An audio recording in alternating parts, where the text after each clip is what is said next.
Once upon a time, I used to complain that Nollywood didn't diversify its stories enough.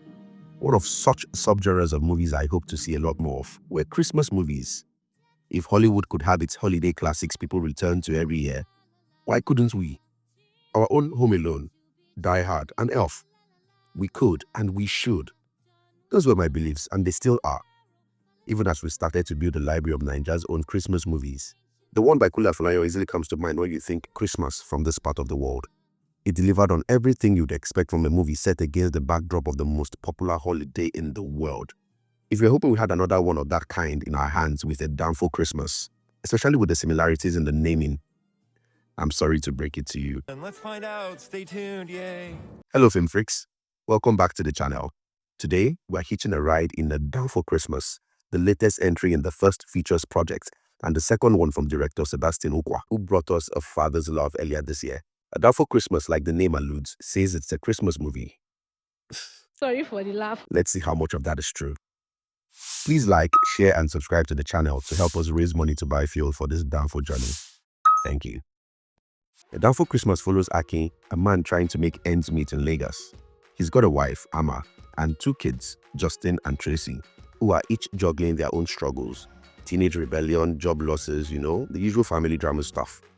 When Akin gets a call that his father is critically ill, he decides to take his family on an impromptu trip to his hometown, Idanre, Ondo State. It's a road trip taken in Akin's downfall. Yeah, that's where the movie gets its title from. So the drama is going to be cranked up a notch. In the movie, there are a couple of Christmas decorations sprinkled here and there, a few mentions of the holiday. But to be honest, what we really get is a story about family tension, unresolved grudges, and a difficult journey towards reconciliation. The good. I liked some of the performances.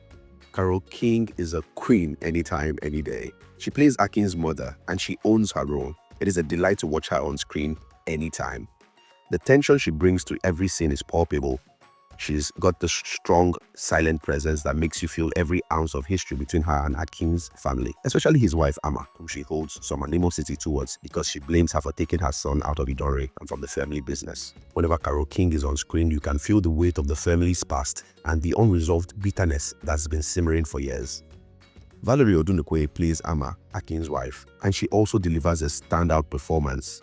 She's tough, resilient, and charming in fitting measures. And she brings a lot of heart to the character. You can see the tiredness on her face, but also the love and determination to keep the family together. Seun Kentebe is solid too, bringing a quiet strength to Akin's character. Though I do wish he had a bit more room to show a wider emotional range. But for what he does, it works.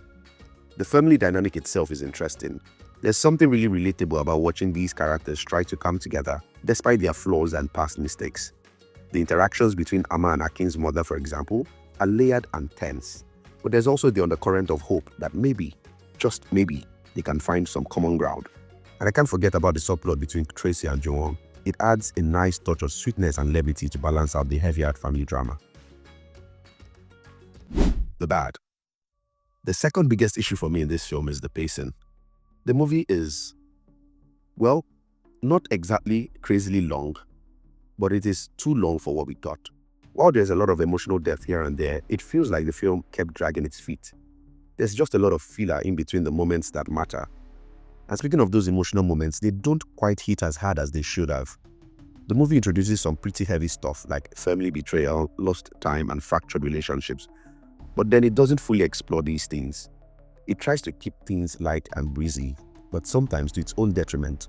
So when those moments from the heavy themes it glosses over should feel gut-wrenching, they sort of fall flat. Then there's the biggest thing I did not like about this film, the whole Christmas theme. See, look, I get it. They were trying to make a Christmas movie, but honestly, A Danfo Christmas could have been set at any time of the year and called any other thing, and it would have fared better than it did. The forced Christmas connection, which adds little or nothing to the narrative, is the biggest reason I can't regard this as a good film. It fails in that one thing it says it wants to do. There's no real heart of the holiday shining through. They mention Christmas a few times, and there's even a half-hearted attempt at making the road trip feel like a holiday miracle. But it doesn't land. The Christmas theme feels tacked on, rather than integrated into the story in a way that gives it that special holiday magic. And let's not forget the over-the-top performances from some of the cast. Now, I'm all for big characters, but some of these moments feel like they belong in a slapstick comedy. And they took me out of the emotional bits, and instead of feeling engaged, I found myself raising an eyebrow a few times. In conclusion, what do I think overall? A Danfo Christmas isn't a bad film. It has heart, and there are some performances I consider good that make it worth watching, so it's good if you're in the mood for a family drama. The issue lies in its identity as a Christmas movie. It tries to be a holiday classic, but it doesn't hit the mark. The Christmas magic is missing, and without that, it feels more like a regular family drama that could have been released at any point during the year. It's a solid watch for family movie night, but don't expect it to become your go-to Christmas movie. It's good, but not Christmas good. Well, that's my take on A Danfo Christmas. If you enjoyed this review, don't forget to hit the like button, subscribe, and leave a comment below. Did you think this one brought the holiday magic, or did it miss the mark, like I said? Let us know in the comments. Thanks for watching. I'll see you in the next video. Happy holiday, film friends. Ho, ho, ho! Merry Christmas!